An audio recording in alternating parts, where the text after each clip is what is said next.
ऐसी कोई भूमि नहीं, ऐसा कोई स्थान नहीं, ऐसा कोई क्षेत्र नहीं जहां शिव ना हो, जहां शंकर ना हो।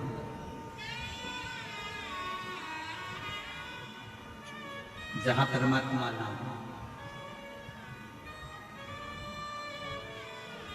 पार्वती जी देख रही हैं कि वो गंगा जी की पानी की जो लहरें थी वो उछल रही हैं, थोड़ी देर उछलती हैं, थोड़ी देर में शांत हो जाती हैं, फिर उछलती हैं, फिर शांत हो जाती हैं। वो गंगा की लहरें बार बार उछल रही हैं और बार बार शांत हो रही हैं। संसार में जितने मनुष्य, इस मृत्यु लोक में जितने मनुष्य जन्म लेते हैं, उस मृत्यु लोक में जितने मनुष्य इस भूमंडल पर इस मृत्यु लोक में जन्म लेते हैं, ऐसा कोई मानव नहीं है जिसके भीतर बहुत सारी उमंगें उत्पन्न नहीं होती।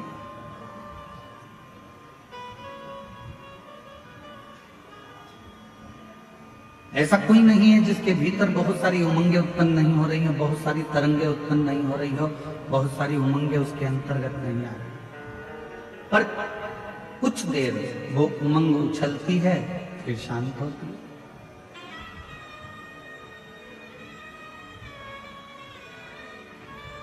जब माता पार्वती जी बैठी रही, कुछ देर बाद बाबा देव अधिदेव महादेव भगवान शंकर पार्वती जी से मिलने के लिए आए।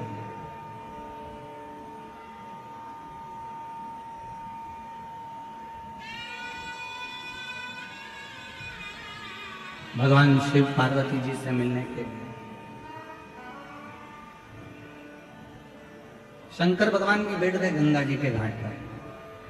पार्वती जी ने शिव जी को नमन किया, पूछा इस संसार में जितने रिश्ते, जितने नाते, जितने कुटुंब, जितने कबीले, जितने मित्र, जितने दोस्त, जितना परिवार, ये सब मिलता है, क्या हमारे पूर्व के कर्म के अनुकूल मिलता है?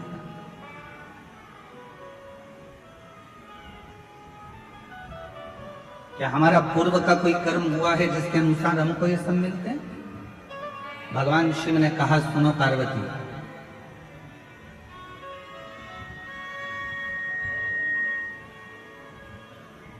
हमारे जीवन में जो भी मिलता है वो 3 कारण से मिलता है।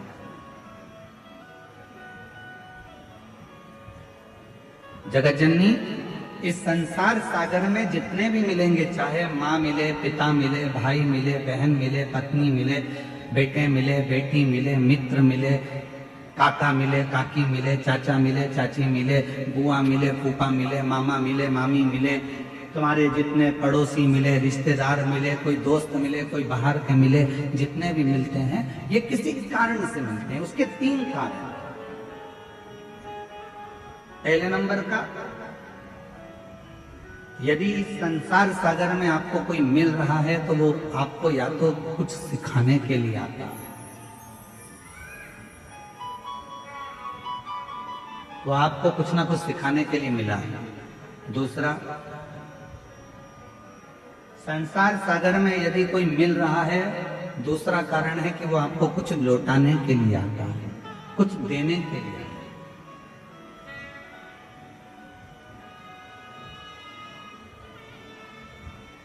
और तीसरा नंबर है, अगर इस संसार सागर में अगर कोई व्यक्ति मिलता है या फिर वो अपने कर्म के अनुसार हमारे पास जो है हमसे ले जाने के लिए आता है, सिखाने के लिए आया, लौटाने के लिए आया या फिर ले जाने के लिए आया।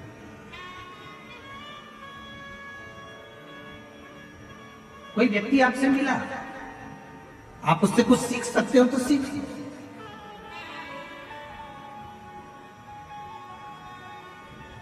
कोई मिला है आपकी जिंदगी में, आप उससे कुछ प्राप्त कर सकते हो तो कर लो।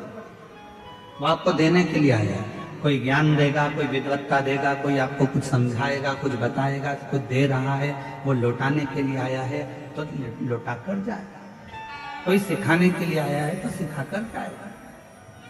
और संसार में कोई कोई व्यक्ति ऐसा मिल जाता है कि जो हमारा लेकर भी चला जाता है, चाहे हमारा धन ले जाए, चाहे हमारी प्रॉपर्टी ले जाए, चाहे हमारा गाड़ी ले जाए, बंगला ले जाए, सत्ता ले जाए, कुछ ना कुछ लेकर चले जाए। तीन कारण हैं। कई माताएं कहती हैं गुरुजी मेरी बहू मुझे पूछती नहीं है, प्रणाम नहीं करती है, नमन नहीं करती है। कोई कहती है कि मेरी सास मुझे आदर नहीं देती है, सम्मान नहीं देती है, सत्कार नहीं देती है। मेरा निवेदन है, आज के समय में, इस कलिकाल के समय में कोई घर ऐसा नहीं है जिसके घर में भगवान ने खाने के लिए अन्न नहीं दिया। भगवान ने सबको अन्न दिया, भगवान ने सबको बुद्धि दी, भगवान ने सबको हाथ पैर दिए, भगवान ने सबको सोचने के लिए विवेक दिया। परमात्मा ने किसी को भूखा नहीं सुलाया, भगवान ने सबकी व्यवस्था करी। पर कलिकाल में धन की मात्रा तो बढ़ती चली गई, संपदा बढ़ती चली गई, गाड़ी बंगले बढ़ते चले गए, प्रॉपर्टी बढ़ती चली गई, गोल्ड बढ़ता चले गया, तुम्हारा वैभव बढ़ता चले गया। पर कलिकाल में एक चीज घटती चली गई, वो आपस का प्रेम धीरे धीरे घटता चले गया, आपस का स्नेह धीरे धीरे घटता चले गया। हमारा और आपका जो प्रेम है वो धीरे धीरे घटता चले गया। पति पत्नी का प्रेम घटा,